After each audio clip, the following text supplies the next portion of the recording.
Carve your name on hearts, not tombstones. Shannon Alder.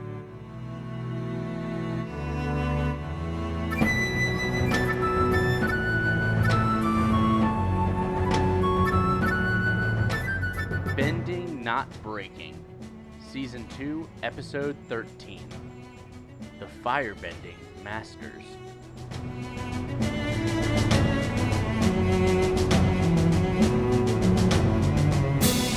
And welcome back to another episode of Bending, Not Breaking. I'm Sunshine. And this is Ben. And as always, Max is slightly nudging and turning the dials to make us sound fantastic. And say more. Okay. More ands? You want more ands, or you want? No, I want you to go on. Move along. Let's go. To stop the vamping process and to just move. I'm really excited. Keep going. We have a special guest today, and Ben, I'm gonna let you introduce them. Yeah. So we have Indhira Udofia here with us today. How are you today? I'm doing great. I'm really excited. Thanks for having me. Oh, we are incredibly excited to have you. So, Indhira, rather than me like spouting off all the things that you've done, what are some things that you feel really good about in terms of your life? Like, what do you love? What are some things you love? What do you do? Just tell me a little bit about you. All the things. Yeah, I'm hella black, hella queer, hella nerdy, and hella Nigerian. Those are basically yes. Those are all wonderful things. So I graduated from Duke Divinity School with the Masters of Divinity, and UNC School of Social Work with a Masters of Social Work in 2016. Did an extra year in trauma and queer theory in Boston University School of Theology, and I'm currently a PhD student at UNCG and A&T's Joint Social Work Program. I identify as a queer womanist spiritual practitioner, meaning that I work on multiple modalities of healing, using traditions from ancestral wisdom and practices of religion, including conjure, hoodoo, and some African traditions like Ifa. But I also just love cartoons. They're like my jam. Yes. They're the way that I decompress, the way that I come into being. Actually, the way that I celebrated getting to the PhD program and preparing my mind was to binge watch Avatar and The Legend of Korra all the way through, where I had big feelings. So yeah, I'm really excited because I had so many feelings and emotions that I just kind of spouted off on Twitter and just in the text message with friends who did not really care as much. So I'm excited for people who actually love the show just as much as I do. Oh man, story of my life. I rattle off on Twitter and nobody ever retweets me. It's a shame, but wow. Well, we kind of started this podcast just so we could rattle off things together, and then it turns out that people started actually listening. Yeah. And now it's kind of a thing, which is cool. And we're excited for you to be here, a part of that. Awesome. I am so excited for you to be with us today because we are two white men, right? And having you on this really is going to help us see through different perspectives. And I'm just so grateful for you joining us for that reason, but also for your resume is like everything that I want in my learning pursuits. As people know, I'm a Duke Divinity student now. I'm in the dual degree program, going to School of Social Work at UNC. I foresee myself potentially getting a doctorate in the future. It's just all about queer gender studies I'm interested in. This is all the things that you're like my idol. It's really great. Listen, it's a journey, but you know what, the beautiful thing that I think, shows like the Avatar teaches us, right, is that when we go on different paths and when we encounter different people, we never know how much of their journeys will lead us into where we're supposed to be, which is why Avatar is so cool, right? It's about learning how different people can intersect or come before and come behind, and it's part of a larger legacy of the work that we're called to do. So yeah, it's awesome. Oh, that's so great. It's genuinely the first time I've ever thought about how many intertwining journeys there are throughout the story arc from episode 1 to episode 64 or whatever it is. but the fact that it really is the impact that each individual's story arc kind of has on one another, kind of the legacy they leave on each other as they go through their journey together. And this episode, we're looking at it through a lens of legacy. Mhm. And so, if we're talking about legacy, Indira, what is that? What does that mean? So, to not sound so esoteric, legacy simply is a connection to the greater narrative of one's being and becoming. So, legacy Mm. is simply a way for us to tap into a narrative or a story of the great story that is us being, if you are of a religious background, of being creation, of being human, of being connected to earth, community, space. That's what legacy. It asks you, with the time that you have, what are the stories that people can connect and touch and interplay and continue to work. And so when I think about legacy, I think a lot about the fact of interconnecting stories. I think about generations, and I even think about the stories that are left untold or unsaid or unknown, right? And the fact that legacies Mm. can change and morph over time and space depending on what you choose to make your work to become. Because we have not just one calling, but multiple callings that we're called to in our lives, right? And we see that in this episode about how do we reclaim different callings and different motivations to connect to a larger narrative or Yeah. process. Which is such a better definition than the one that's like, if you look up the Google definition of legacy, it literally says an amount of money or property to leave to someone in a will.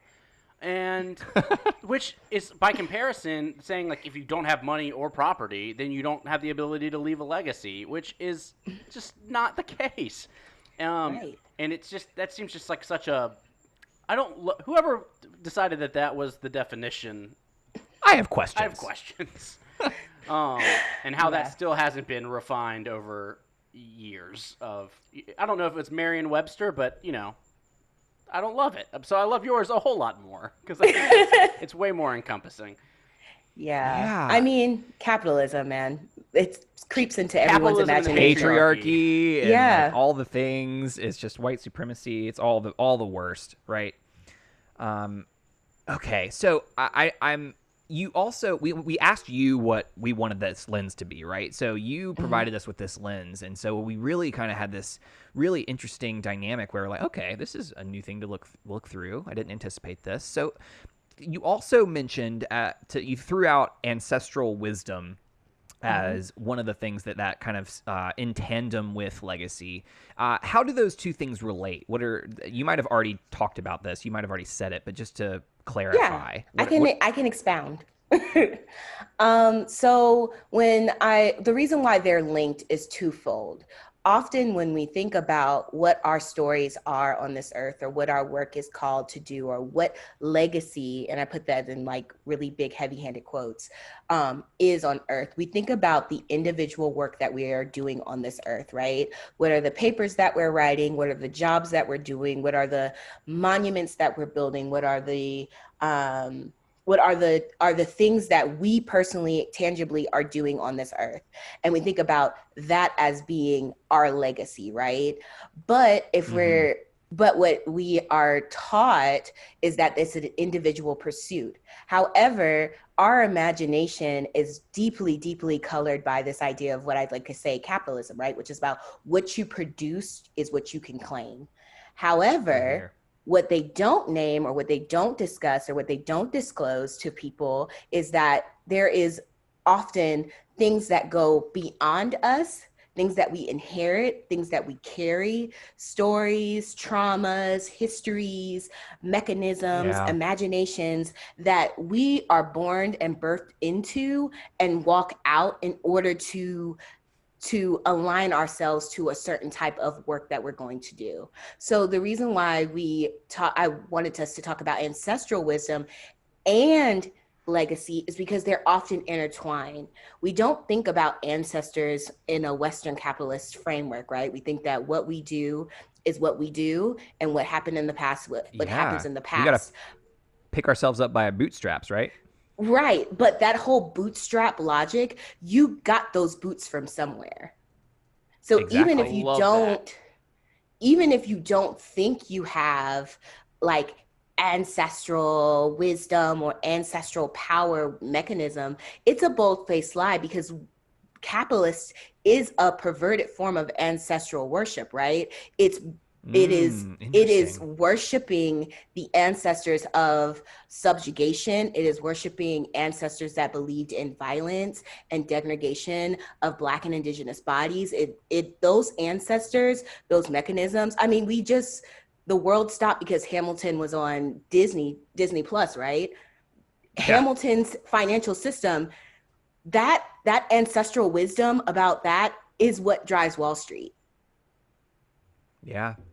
So you can't think about one's legacy or one's story without thinking about what are the things that we're inheriting, what are the powers and the tools that we're implying from our past that empower us to think about our work as being worthwhile, being valid, being meaningful, and playing into the greater narrative of what it means to be a part of the human experience. Yeah, I really just want to listen to you talk for the next 45 minutes. No, I love conversation. But you really can't think about one thing without thinking about the other. They're intrinsically linked. Absolutely. Like, to even go back to the bootstraps comment, one of the narratives you see getting pushed around right now as Bezos is making billions just crossed throughout the 200 this pandemic billion. Is that but he started in a garage, and it's like yeah but also with like a $230,000 loan from his parents, right? So like that's not the same thing as like picking yourself up. The reality is we do nothing alone. We do nothing without the help of any other people. Like we all are contributing or trying to or should be contributing to this larger society, and this idea of like I did it by myself is not really one that's authentic. We have to move from this concept of individual to more community and more social. Absolutely. Right. Because you even if you quote unquote do it by yourself, you're doing it at the expense of the violation of another body, which means that you're still doing it in community. You're just violating community in order to achieve what you've achieved. Oh, yikes. Right. That's sad. Okay.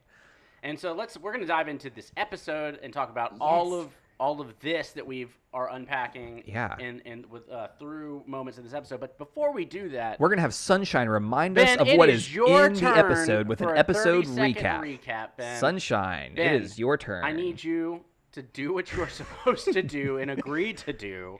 But which is 30-second recap of this episode, and away you could we be kind go. and do it. So Zuko prepares to teach Aang firebending, but then he discovers that, like, oh no, he can't do that anymore. So like, oh god, what is he gonna do? So he and Aang travel, and they decide they're gonna go find the Sun Warriors, which is like, oh my god, they're the people who like founded firebending, but they learned it from the dragons, but there aren't any dragons. So like, oh my goodness, because Sozin like destroys the dragons, but Iroh killed a dragon. Did he? Did he not? I don't know. And then they discover the Sun Warriors exist, like traps everywhere, and then they like find an egg trophy? I don't know what it is. Is it a real egg? Anyway, Gap, and then they go meet Ryan and Shaw, and they find firebending. That was impressive. Thank you. That's so kind. It's always a big jump from like middle of the episode, and then they win. They solve all the problems.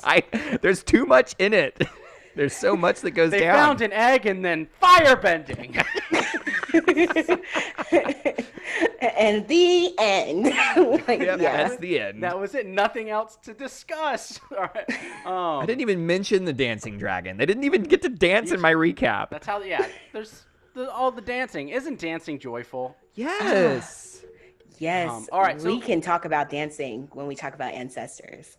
Absolutely. And so let's jump in. What are moments in this episode when you're thinking through legacy that it just pops out at you and you say, this moment? Zuko's first smoke. So, when we kind of get started on the crux of like the narrative of the essay, right? Zuko has a big transformative thing where he realizes that the motivations that he's seeking are death dealing, right? Like the way that he has pursued Aang and the gang, as I call them, has been to his detriment and not to his benefit, right? And he's fighting a good part of himself. So connecting with the legacy of benevolence is the first time where legacy shows up, right? Learning that there's another side, there's another way of being that he has lived into and has been born into, that he's chosen to ignore by being a servant to the Fire Lord. So that's when legacy first shows up, and then it just kind of snowballs from there, right? One of the major ones that I was thinking about was just about when we have our motivation shifts, when our motivation shifts, what does that do? And how does that impact our ability to use the gifts and tools that fuel us towards our purpose, right? Or cement our legacy. And so as Zuko... Can we pause there for a second? Yeah. That's a really, really cool thing that you just said. Like, that made me question. So, I, as a white person, I come up with this, like, I have my own legacy that I'm grappling with, and some of it's not all great, right? And so for me, I grew up and I used to be defensive. I remember a time when I heard the phrase, "Oh, like, I don't see color," and I was like, "Yeah, that sounds really kind and nice." And then I kind of like grew to learn that was not okay. I remember that, but like, it's one of those things where becomes this moment where my mind shifted, and I was like, what I am doing is no longer acceptable. And it's not what I was doing literally, but it was the way that I was being. It was my entire, like, it was a complete paradigm shift that had to occur, right? And the way you just described that is Zuko is in a paradigm shift, right? He's realized that he has been going with this drive, with this direction, with this sense of purpose, and that sense of purpose is no longer able to drive him. And so his entire, like, his whole, like, it's almost like experiencing like spiritual vertigo. And I think my question for you is, when you experience that moment, that spiritual, emotional vertigo, where you realize that the way you have lived your life and the way your outlook on life has been, and then you shift, what are the tools that we could potentially have to work through that paradigm shift? And like, we see Zuko model this for us, but I'm curious what your thoughts are on this.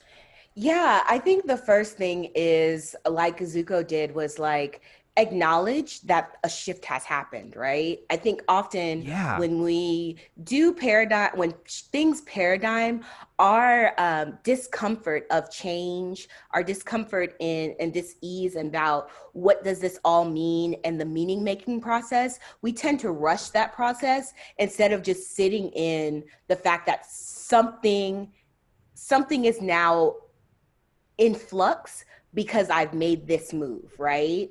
And so what the temptation normally is to be a bull in the china shop and be like, I'm changing, everybody's gonna change with me, I'm gonna kick down the doors, I'm gonna thrash about, I'm gonna go in full force. And sometimes we gotta get our sea legs, so to speak. We gotta be able to learn how to stand in what this truth now means for us. And that is something that this episode is all about, standing in the truth of what actually fire means to the original firebenders, right? Like, what does this gift actually mean versus what has it been used for? And it's kind of like when you think about religion, right? Like, religion is all about thinking about, how does a God reflect a people, and how do the people reflect back to God? That was the original purpose of religion, right? To make meaning of how the world exists, and what does that mean about us, and what does this mean outside of us, right? Like, what does it mean that there is a sky? What does it mean that there are animals? What does it mean that there's humanity? What does it mean that we fail and we fall? What does it mean that I have pain? What does it mean that I have death? All of that is just meaning making. But once we shift it and it becomes a weapon, when it becomes a tool for control and mastery, and it becomes this thing that is to consume, to empower, and to conquer, when you realize that that's like a mechanism that's diverted from the original purpose, and you actually have to go back to the original purpose of what it all means, it takes some time to just sit with the grief of knowing that you're losing a definition. What I love makes that you just named fire? that as grief. Yeah, what makes fire does not make fire anymore. You have to grieve that. The power that I once had, the power, the anger, the destruction that I once possessed is no longer in my grasp, because that's not the purpose and that's not the plan. And then once you do that, then it's about going back to the source. What are the original sources? What are the original pathways? What are the original meanings? And if those meanings are life-giving or death-dealing, because as you can note, sometimes the original mechanisms do not serve us as well, and we have to create a new. So just like Aang had so much turmoil about using fire, because the original mechanism of fire that he experienced was nothing but destruction and chaos, he had to make new meaning about fire being beauty, being controlled power, being something that is an extension of warmth and grace and strength, right? He had to make something new out of fire. The mechanism didn't change, his meaning making had to. There's just so much that you just said. Absolutely.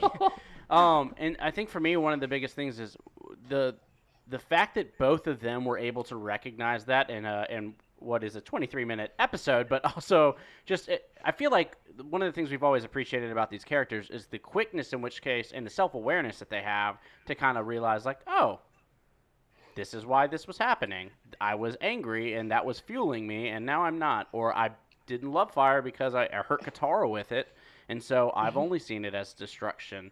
How do we as people, knowing that we all kind of think that we're in our own narratives we create, we all kind of think I'm the hero in my own story. It's how do we identify when the legacy we are leaving is one that is of destruction instead of one that is life-giving? How can we work in this moment to kind of build that self-awareness? What are potentially some tangible things we can do right now that either we see Aang or Zuko do in these moments, or what are the things that we can replicate outside of the show? Study and listen. One thing I love that.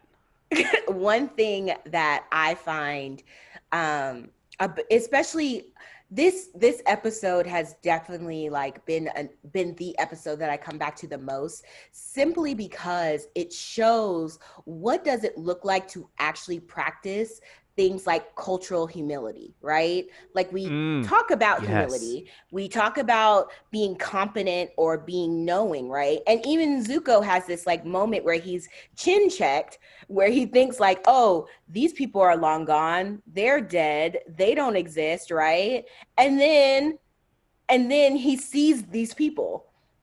Dragons are all dead, they're gone, they don't exist. And then he sees dragons, right? And so like, what does it mean to just shut up and experience and not come with the sense of you knowing what's going on or how things are happening or when things are going, you not being the expert, but you being bold enough to put yourself in a position to actually be the student, and the real student, not the Duke Div Bro student, which means like they know everything and they knew what epistemology meant in like the 3rd grade. Not that type of student, but actually being brave enough to say, I don't know, but I'm willing to learn. Yes.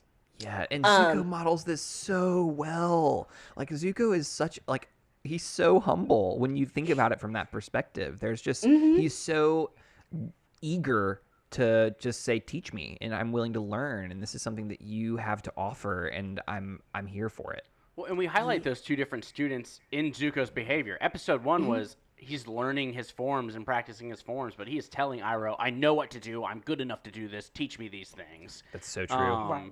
Versus now where he is way in a more spot of like, the more, it just kind of highlights the more you learn, the more you understand that you don't know. And so he really does kind of come up in this situation and say, I don't know. This could maybe get our fire back, and we're gonna try it, and we don't know what's gonna Hmm. happen, and it's gonna be messy, right? Like I'm gonna pick up the golden egg, and it's gonna be messy, and I'm gonna screw up, and they keep pushing forward, and I think that's And then they had to have gotten massive sunburns, right? Like from Right. like they were in the sun like all day, and like they with just their face, like they had to get sunburn, right? Or do you think their firebending abilities like prevented that? I don't. I think they had sunburn. I don't believe that it's Yeah, right. accurate. Like, there's no melanin, so I just don't trust it. If there's as we talked about kind of learning from the original source, we see that also with Toph, and this is, honestly is also one of my favorite Really a moments beautiful moment that it is show Toph, right? Can I just is say her that I am a Toph stan account? I love absolutely. Toph. I will Love die for that. Toph. I am number one on the Toph fan list. No one can beat me. Oh, I love her. Wow. I just love her so much for multiple reasons. But yeah, we can go back. I just needed to name that this is a Toph No, I stan love it. account. Yeah, Yes. we actually got called out. We give gratitude at the end of every episode, and we got called out recently on Facebook because someone was like, "In the last like 5 episodes, y'all have given Toph gratitude," and we were like, "Well, she earned it." Yeah. I mean, every time. But this moment, I love the moment of her just telling the story about learning from the Badger moles and how we're learning because there's a mutual respect and a mutual belonging and a respect for the authentic versions that people were, and they were alike, and there was just that was a beautiful moment of her just saying like, and I learned from them, and I love that moment of her just like kicking that first rock, Mhm. as just licking the nose of the Badger mole. Um, and I just so when connecting to the original source, I think is a moment. But what does that look like for? What does that look like now? What does that look like for a listener who wants to find stronger connection spiritually or ancestrally? I think the first thing you have to interrogate is which ancestor you're already venerating and elevating in your life, right? Because we all do it. We just don't know which ancestors we're lifting up at which time, right?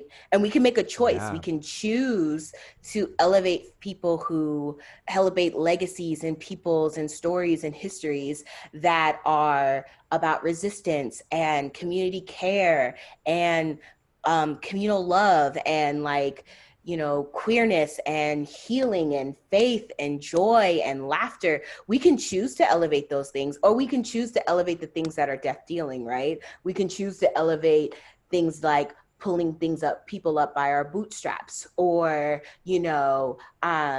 the snowflake mythology, right? Like we can choose to like ignore histories of subjugation and violence, and then which ancestors you're worshiping, right? Like those are the ancestors that you are lifting up. That's the legacy you're choosing to lead. When you take a dominant narrative and you never ask who's left out, who's not at the table, who's not being heard, who's not being listened to, you already are participating in a form of ancestral veneration that is rooted in white supremacy and Yeah. violence. It also comes with every dollar you spend is whatever companies you're supporting, whatever Mm-hmm. whoever you're voting for. All of these Mm-hmm. things are ways in which you are expressing that legacy, right? Right. And in the Yeah. same token, right, like there are times where like we are asked to call and do a work that puts us in positions that make us uncomfortable or make us reckon with our history that's maybe not as clean and pretty. Just because you may not be able to venerate your great great great mama and papa because they were complicit in some bull, sorry, or bull crap, sorry, uh, just because I have a potty mouth, so sometimes I gotta reel it back. Just because you can't venerate those people because they were definitely a part of a death dealing system, you can venerate the means of resistance of the people of that time, because in any time or any point in our history there have always been people who have been fighting up and against systems that are death dealing to choose life. Hear, hear. There's the quote that Aang talks about the monks teaching them as they're talking about the Sun Warriors before they've met them, and it's sometimes the shadows of the past can be felt by the present, and it honestly sounds like that's not sometimes. That's the shadows of the past are felt by the present. Period. It's just whether you choose to recognize how you're feeling it. And what shadows are the ones that you're allowing to continue to cast over the world, right? So absolutely. And the other thing that was really interesting about the way that you were talking about ancestry is this idea of it doesn't feel like it's not necessarily a blood thing or a kin thing, but it's more of a just the general feelings. Or can you dive more into that a little bit? Yeah. So I am of the belief that we have ancestors of blood and ancestors of calling and purpose, right? So in my like family, right, I have preachers and pastors and Baptist and Pentecostal folks, and I have Lutherans, and I have all these people that are connected by blood, right? And some people may not have been working for my good on this side or the next. I'll put it that way. Those don't have to be people that I lift up, and those don't have to be legacies that I have to honor in my own life, right? I can choose not to give credence, not to give power, not to give adoration towards those type of legacies. I can choose other people who are more aligned to my path, my purpose, my meaning, people who are guides, people who I've encountered. I mean, I have teachers that have been a part of like who I would consider my ancestors, who really poured into me the importance of words and thought and thinking for myself. And what does it mean to be a thinking Black woman, right? That are not a part of my bloodline, but they're very much a part of who I deem as family. Like I called them mom and they called me daughter. And also I have models and mentors that have been part of a family, of a legacy of the type of work I've done, work of a spiritualist, of queer Black women who are rooted in dismantling systems of oppression and dreaming people free. Those are all part of my ancestral pool and wisdom that I draw on. They are great ancestors that I lift up and I think and I imagine and I part myself to. The same goes for people whose ancestries there may be ancestors that we don't know of, but did the work, and being able to find those stories, the Black sheeps of the family that actually weren't doing Black sheep stuff, right? That were doing really cool, innovative things that really align ourselves to the type of work or the type of co-conspirating work of liberation that we're trying to do, right? Just because we don't know them by name does not mean that we don't carry their legacy. And so I think some of the things that we can think about or think through is calling upon those guides, spirits, angels, people that have gone before us that are tied to our highest good and our highest self. Like those people who use fire for its beauty and majesty and not destruction. Those who protect guardian spirits and commit themselves to the guardians and to the practices that edify the gifts that have been given to us. Those are our ancestors.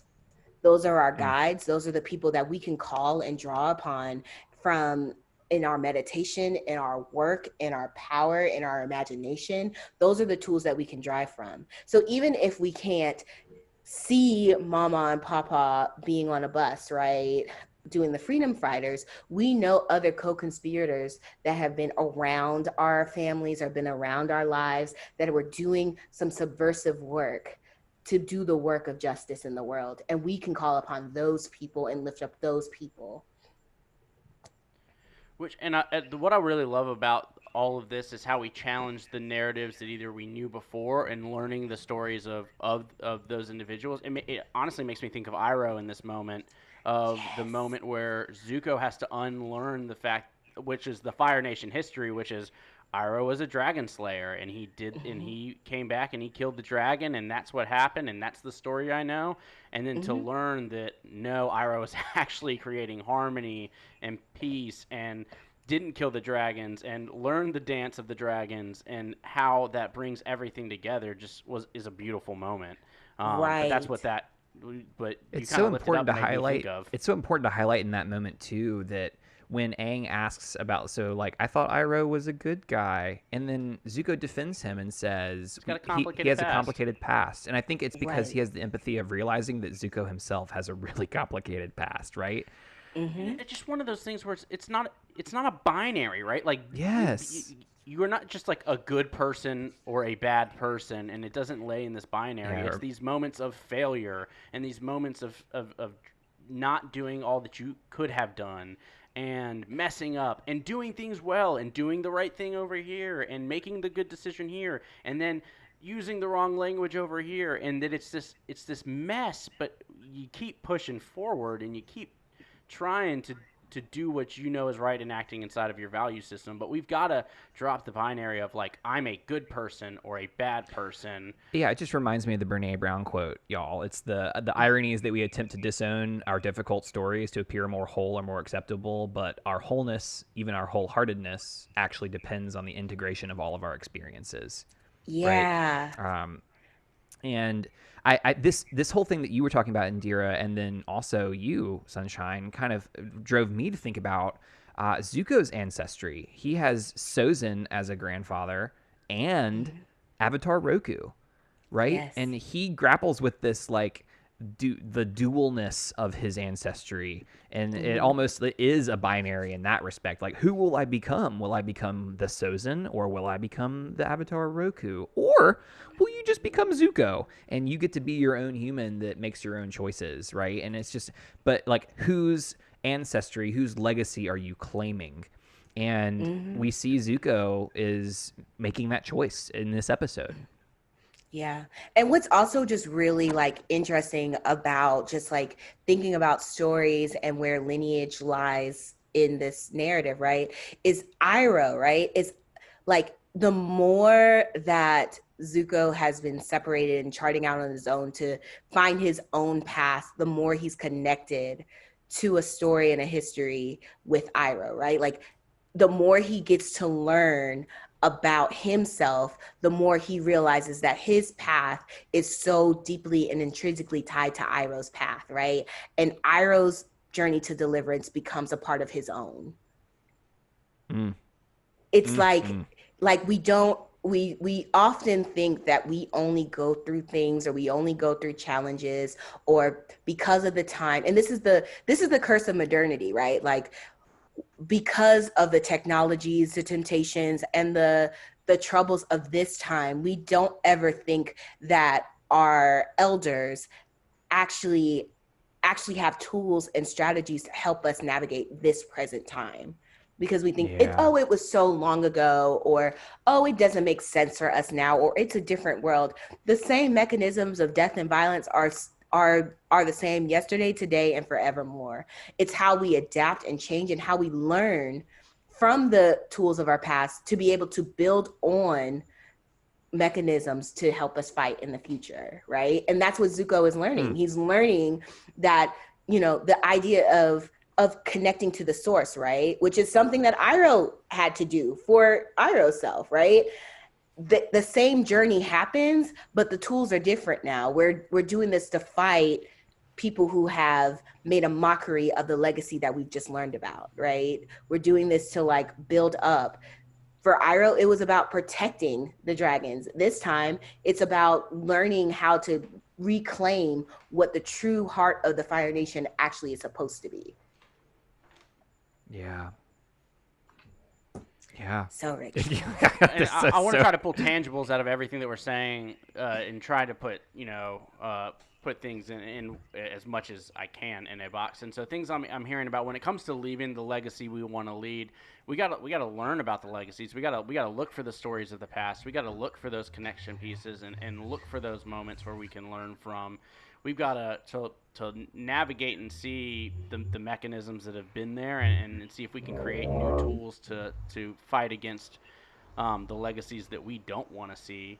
But to learn those things require us to just stop and listen without waiting for our chance to put in our input or without waiting for our chance to speak over or say something, but we have to just sit and listen or read or take in information and take in the experiences of other people to be able to learn and Hmm. do that without speaking.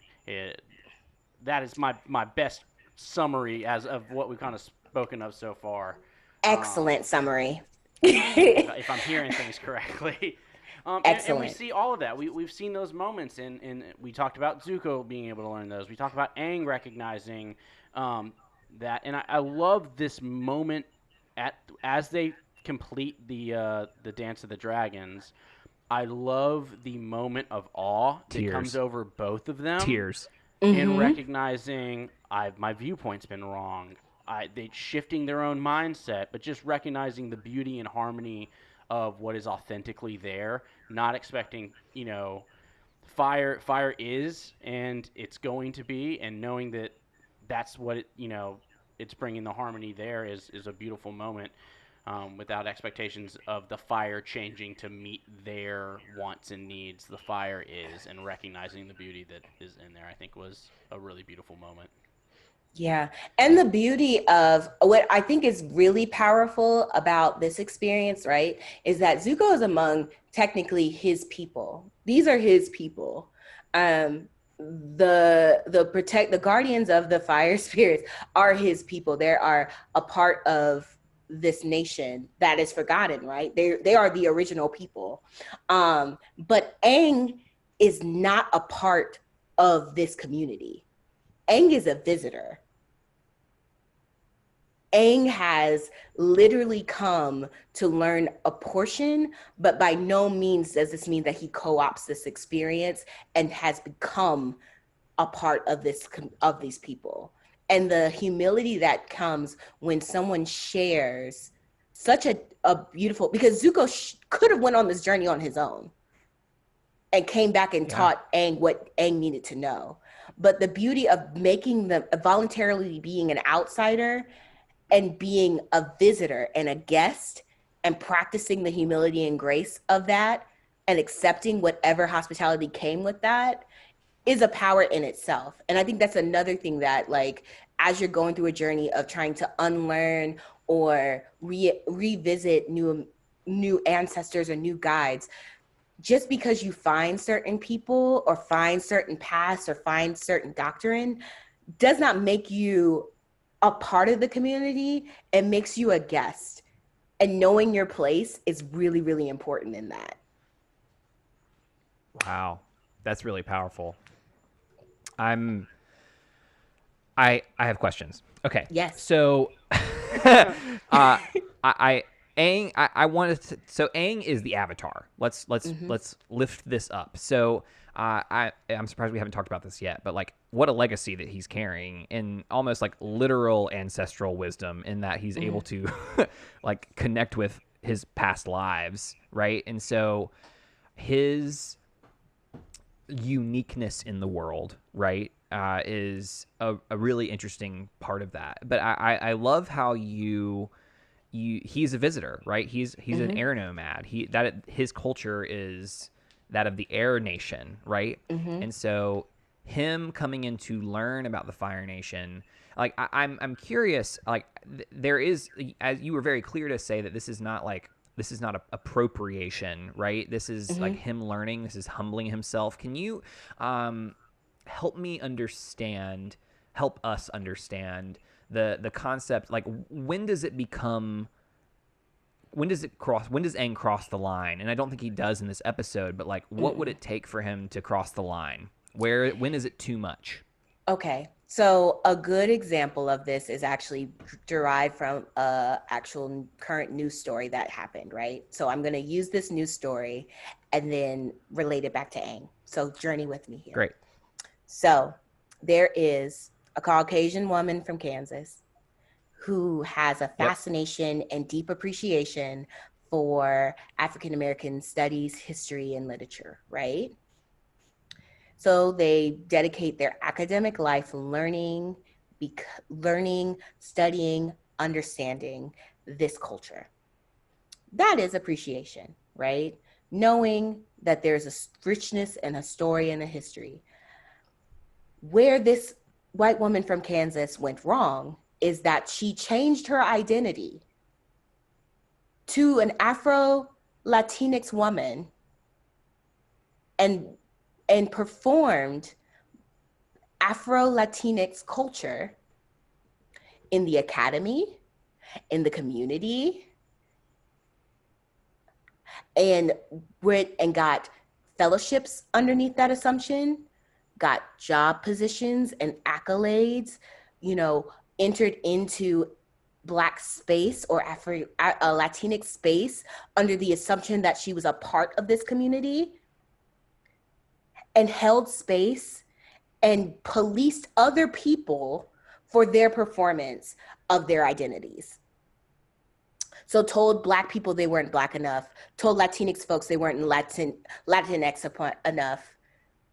That's when you go too far, right? So if Aang stepped outside of his role of the Avatar to tell Zuko what it meant to be a Fire Nation's person and said that I'm more Fire Nation than you now because I've got Fire Nation ancestors living inside of me, even though that's not his perspective, that's not his cultural touchstone, and he can only access that type of wisdom from a special space, which he struggled to do, by the way. This whole time of him learning fire, he never really went to the Avatar realm to talk to the other fire Avatar people and say, how did you understand fire? How am I supposed to view fire? He never went and did that. So if he would have done those things, then he would have went too far. But he never did, because Aang is our, semi-unproblematic fave. Well, I almost put it off. It's like you don't see Kyoshi doesn't go get airbender tattoos, right? Right. Like that's not she's not a part of the air nomads. Even with the connection, even with the peace, she's not going and getting airbender tattoos. Roku isn't going and getting airbender tattoos. Even though they're masters, they're airbending masters likely, but you're not seeing that because that's a cultural importance to the air nomads. Yes. So I love how I think you do. I think Aang is probably, if we're looking for an example of how do we learn and appreciate and recognize and experience and seek to understand, he shows up and pretty much just stays quiet and messes up, and his eternal flame goes out, and he's worried and concerned because all of this stuff goes on. But I think he is humble. It seems like throughout the entire thing, knowing that Absolutely. he might not be deemed worthy to learn firebending. He put himself at risk to be rejected, and he was fully okay with that possibility. I don't think Aang at no point was like, come on, man, let me meet the fire spirits. You already know what time it is. I'm the Avatar. He knew that his status as the Avatar meant nothing to these people. Because the Avatar means nothing to their culture. And so that power that he was looking, and because he tried it a little bit, and he was like, well, I just want to let you know I'm the Avatar. And they were just like, and? The Avatar. They even call him out. They let him know that his inaction led to their demise, that it had consequences. His you're not so great. Exactly. And I think that that's such an important thing to call out is like, your legacy is not only what you do, it is also what you do not do.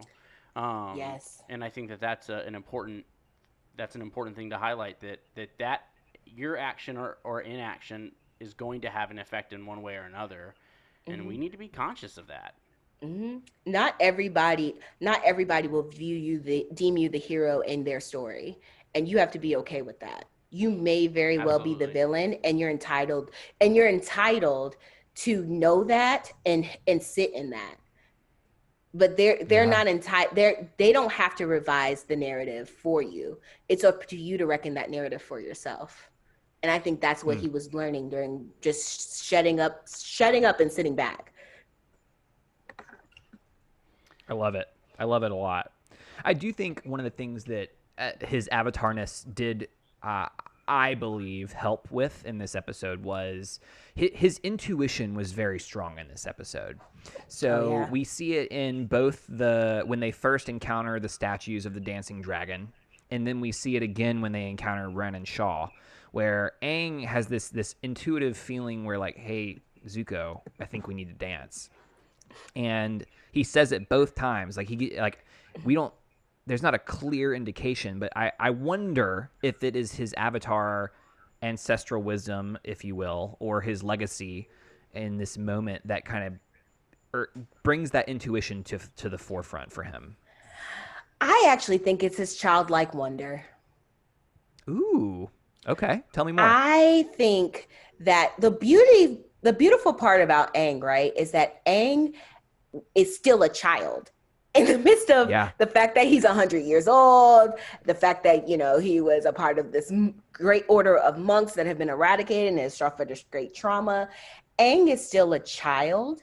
And you can see kind of like this childlike wonder and willingness to embrace what Judith Jack Hambleton calls the queer art of failure, right? Which is all about inviting a sense of play and exploration that we find in childhood that we lose as we try to like emerge in our adult ways of being and understanding. And I think Aang, because he is suspended in some arrested development, he never lost his wonder. So he's seeing these statues and it looks fascinating. So I don't necessarily think it was like this deep nudging, like, go for the statues. I really do think it was like this like childlike wonder of like, there's all these statues, they're dancing around. I wonder what this dance looks like. Why don't you, because even the way that he invites, it's like, come on, dance with me. Like, come on, let's try it because nothing else is working. There's some levity to it. Like, let's invite some type of play. Let's invite some type of wonder. So I think, that's what leads him to learn the dance. But I think it's also kind of like, I don't have anything else to do. So what's the word? Yeah. If I'm going to go out anyway, I might as well go out dancing. Yeah. I really prefer that reading of it, frankly, because I think it relates more to you and me, right? I'm not the avatar. I don't have this, like, I can't talk to my previous life. And I think that's way more human. That's a way more human reading of Aang. And I think that's really just really a more beautiful reading, in my humble opinion. No big deal or anything. Thank you. Well, and I that dance is such a moment of connection for the two of them. I think dance is a moment for belonging, right? Here. Just dancing in general is a moment for people to join in, and it can be welcoming, and you don't have to be good at it. I love like intergenerational wedding dances, like just people of all ages all doing, the Cupid shuffle. But you get this moment at the very end of the episode where Zuko and Aang are showing this dance to their friend group, and it's something that you can tell Zuko's got pride in and Aang's has pride in, and so it kind of hurt. It kind of hurt to watch the gang kind of poke fun at it at the very end after seeing it as this monumental connection piece for them and something that was so beautiful. I didn't love that ending. I don't like, and we all make mistakes, and I think that's just we do, and that was just kind of a bummer of an ending for me. You just kind of go like, oh, we can do better. We can do better. You know what I was left with is not all tools are meant for the masses. There are certain wisdoms and tools that are just for us in our present age and time, right? Some people don't need to know the process to the gifts that we have. They just need the gifts. And sometimes there's a beauty in being able to hold certain things to the chest so it's not co-opted, mocked, made fun of. It's about being protective, right? So I think a lot about certain Black conjure traditions, right? And so there's this long standing debate about hoodoo culture. And so let me just say that hoodoo is a closed system that is meant for Black and Indigenous folks. White folks should not be doing hoodoo. And so white folks have found hoodoo practices, hoodoo traditions, and have co-opted certain forms of magic. But the purpose of hoodoo in its inception was about protection and power for people to fight systematic oppression for Black and Indigenous folks, right?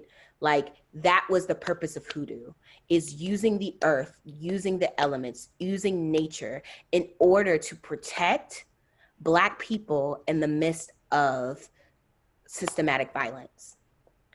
And so what happens is when we show these tools and strategies to people who are not connected or don't care about the history, is that it gets perverted, and then there's a whole bunch of misinformation that comes. So I kind of was grateful that the people who did not experience the journey did not understand the power that they just witnessed, because then it's protected, then it's covered, and then it can't be co-opted or misused outside of that narrative and that journey.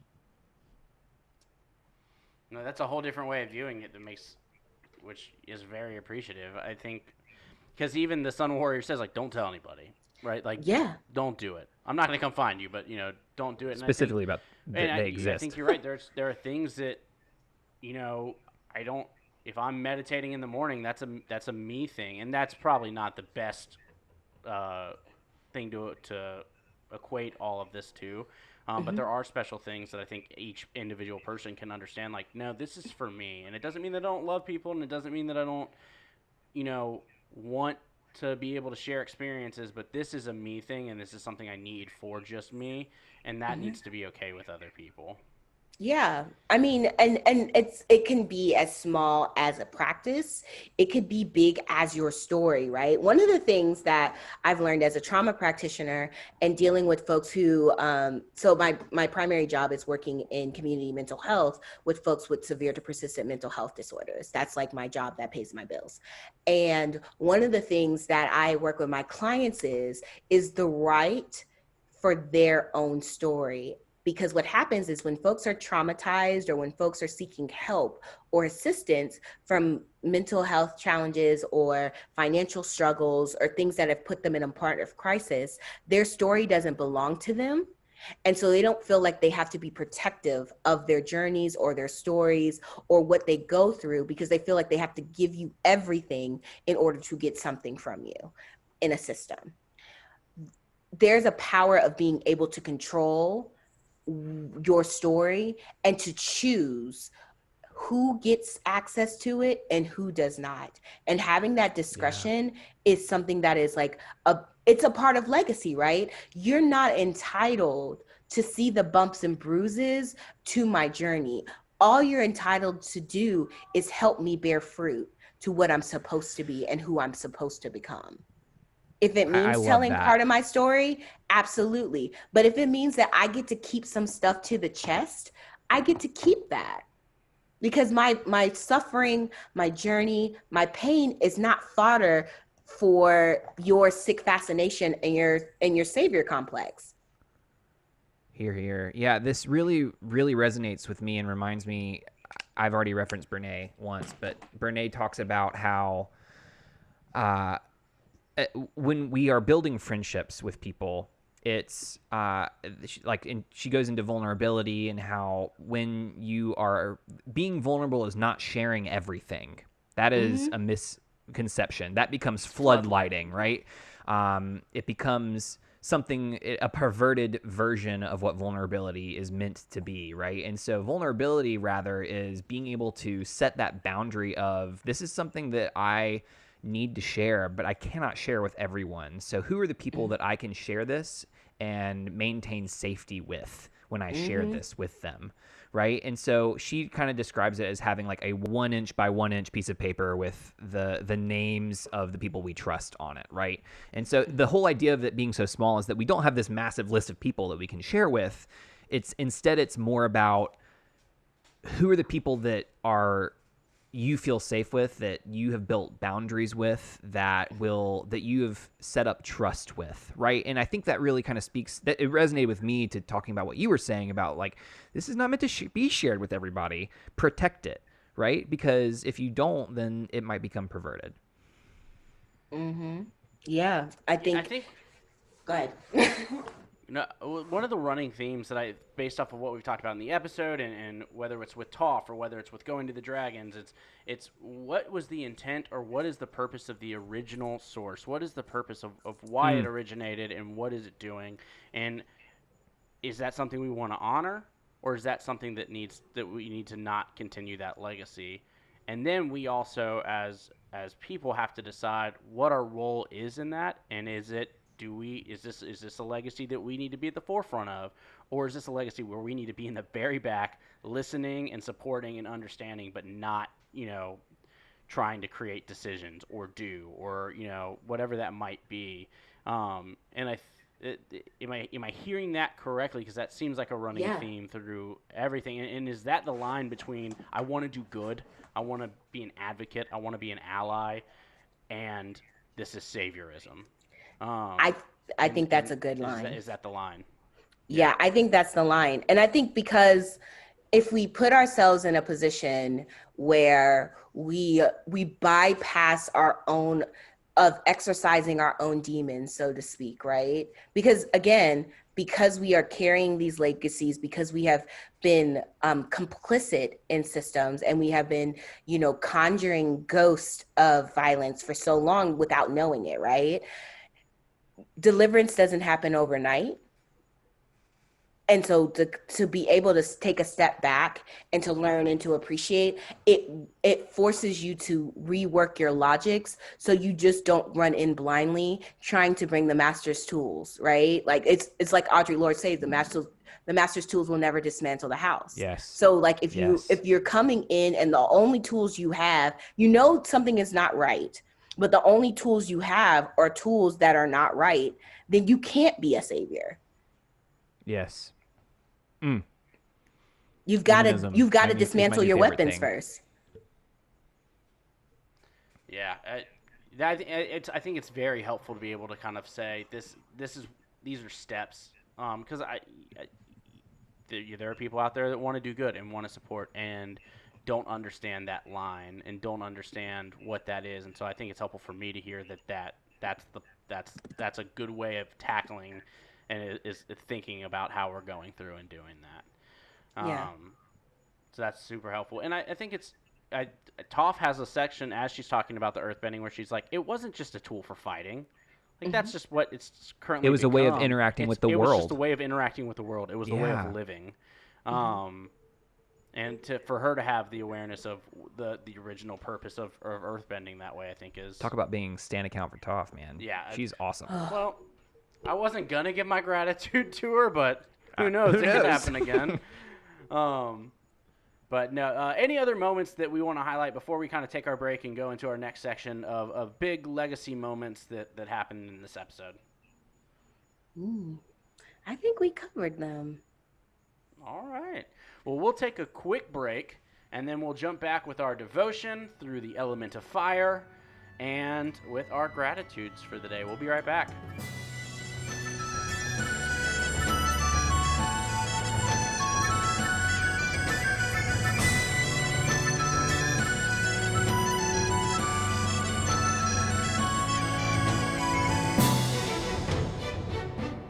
All right, welcome back. We are going to take a quick second to just talk about some really important, announcements, news updates, things for you to be aware of, right? First and foremost, thank you for listening to the podcast. We cannot be here without your listening, right?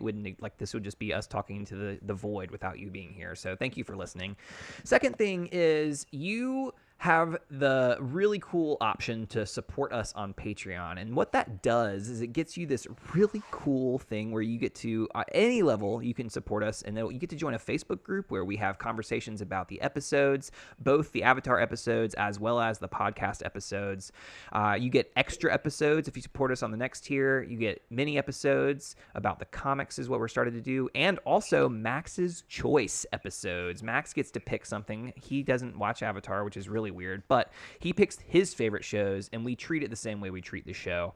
And so those have been really fun, and you can hear those on Patreon. And then, of course, you can get live shows with Sunshine and myself. And so you can get live shows if you contribute on Patreon as well at a certain level. And we would just love to have you. And remember, you can always find us, BNB_pod on Instagram, Twitter. You can send us a voicemail. We would love to have your voicemails via thearchive@gmail.com. And I just, again, am grateful for your support. Thank you for your time. Thank you for your energy. And we hope that we can continue to provide excellent entertainment. Remember, we're trying to get to 50 patrons before we get to Quora so that we can continue to make valuable podcast content. But for now, let's get back to the show.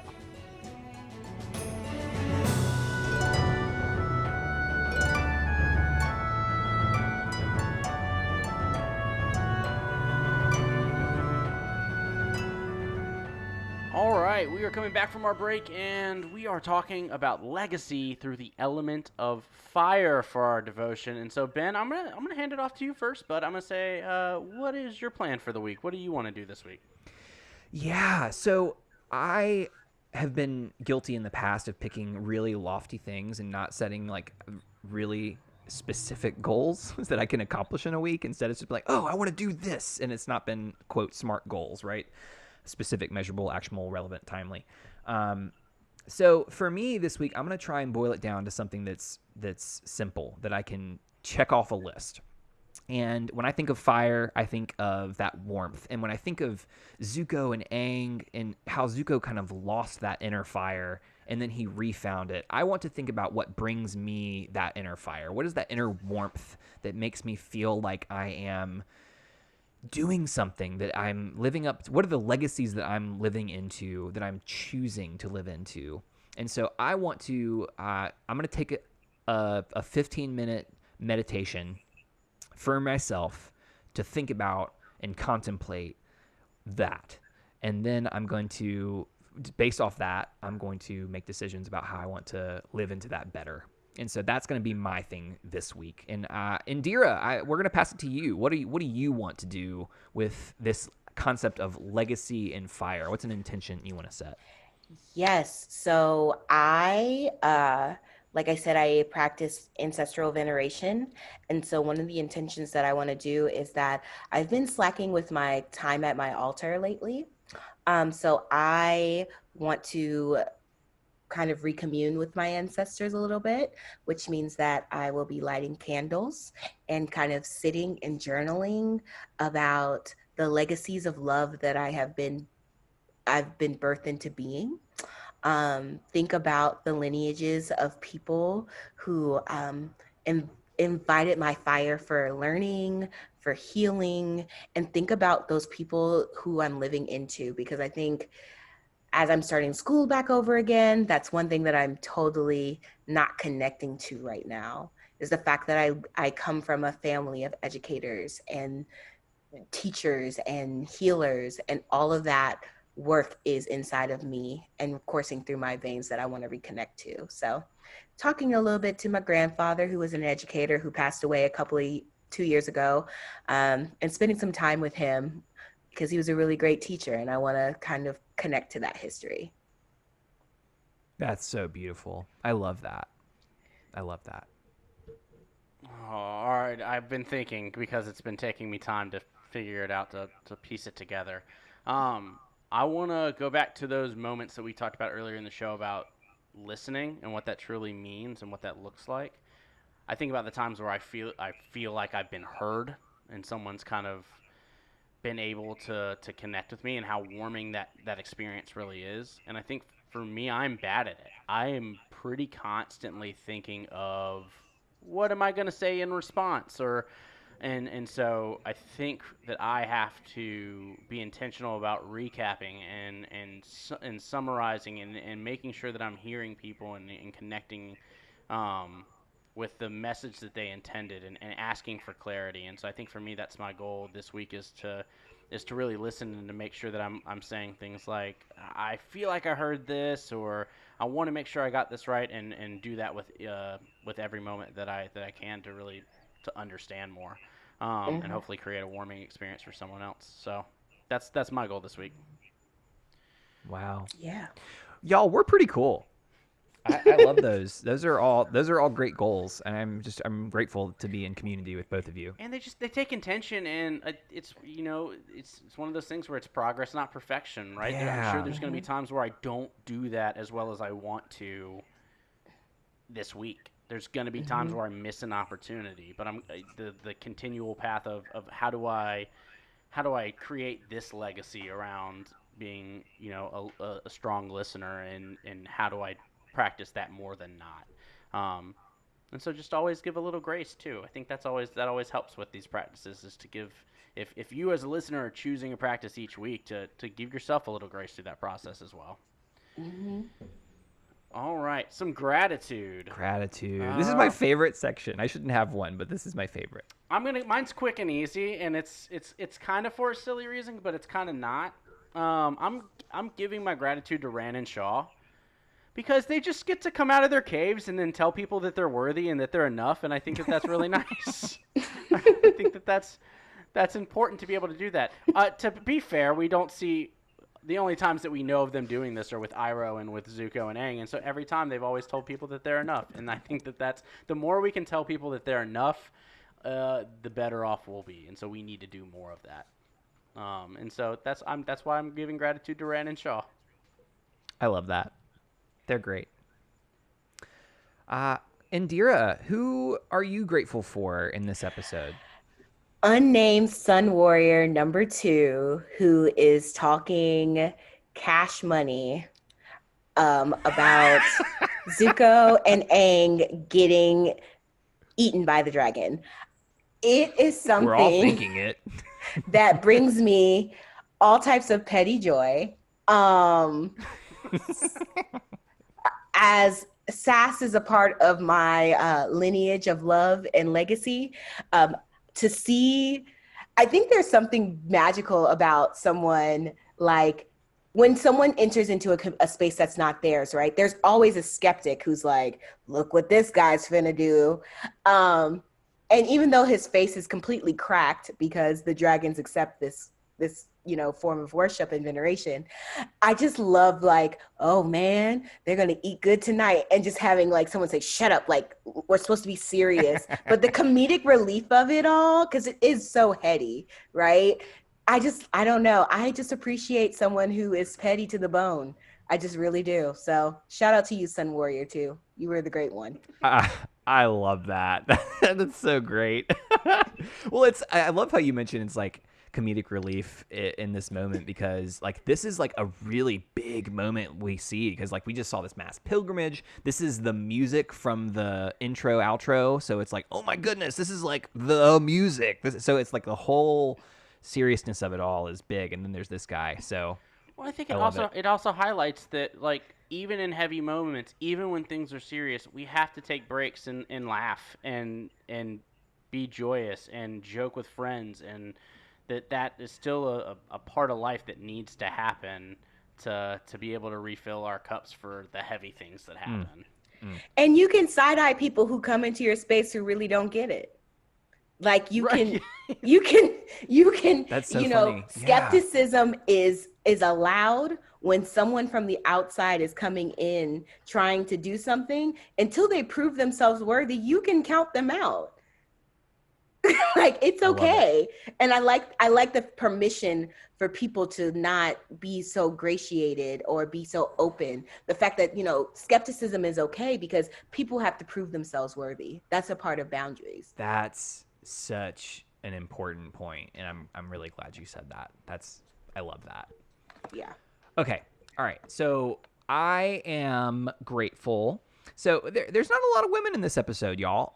Like we see Toph, who is obviously awesome, but that feels like the obvious choice. And she's just starting to get she starts with a baseline gratitude that we just give her throughout all of these episodes at this point. Yeah, like Toph, we're grateful for you. As my queen deserves. As my queen deserves. Yeah, right. So All right, so now that we can't choose Toph because we're so grateful already, like Katara doesn't have a big role, and so who am I going to pick? So I thought about it, and I was thinking about the women, and I realized that we see virtually no women throughout the entire episode, except the problem is we do. They just don't have speaking roles, and so there are a lot of unnamed. You mentioned unnamed Sun Warrior number 2, and I'm like unnamed Sun Warrior all of the women, right? Mm-hmm. And so we see that there are. At first, I was like, there aren't any women, and then I went and rewound the episode, and I noticed that there were. And so at least based off of the way that they were dressing, which may or may not mean that they are women, they might be. Who knows? Like, I don't know what their gender,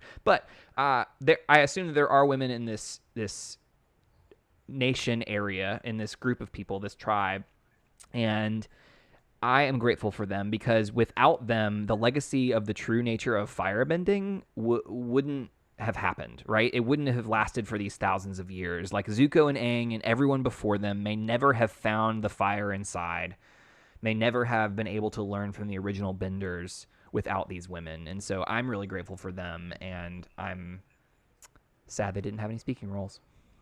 Yeah. Without women, there would be no tribe. Yeah, exactly. 100%. 100%. Well, y'all, this is the episode. That was it. We just talked about the Firebending Masters. Indira, thank you so much for joining us. Wealth of wisdom. Thank you for your perspective and taking the time out of your busy schedule to be with us tonight, to be able to record and join us in this conversation. Loved having you here, and you are more than welcome back whenever you want. Absolutely. Please invite me back. We'll talk everything. Absolutely. You already know, Done. Cora, I'm waiting. My lesbian queen. I'm ready. I'm ready to talk about how she is not a Mary Sue. Yeah, are you kidding me? I am just completely... The amount of hate that she gets from people on the interwebs, it just boggles my mind. Yeah, I that people agree. are like, she's struggling with things. I hate her. And I'm like, I don't get that mentality. And so I can't wait to talk about all of those things. Yeah. So, but thank you again so much. So if people want to find you, if you want them to find you, like, are there things that you are willing to share? Like, are there handles or things that you want people to be able to find you on? Okay, yes. So you can find me on Facebook, Indhira Udofia.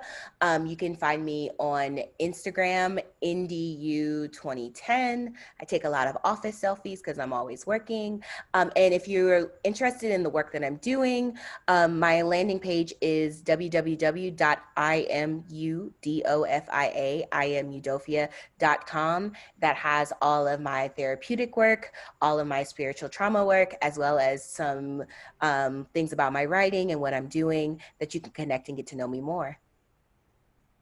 I love all of those things. Thank you for sharing them. We will definitely include those on anything that we post, but thank you so much. Listeners, thank you so much. Sunshine, thank you so much. Stop, Ben. Listeners, again, you're the best. I appreciate you. And Max. Oh, Max, you've been doing so much. All of this stuff in the background, which this wouldn't be possible without Max. And so all the thanks and gratitude to Max as well. This has been a great episode. I'm Sunshine Mayfield. I'm Ben Pruitt. And this has been Bending Not Breaking. Thank you for listening.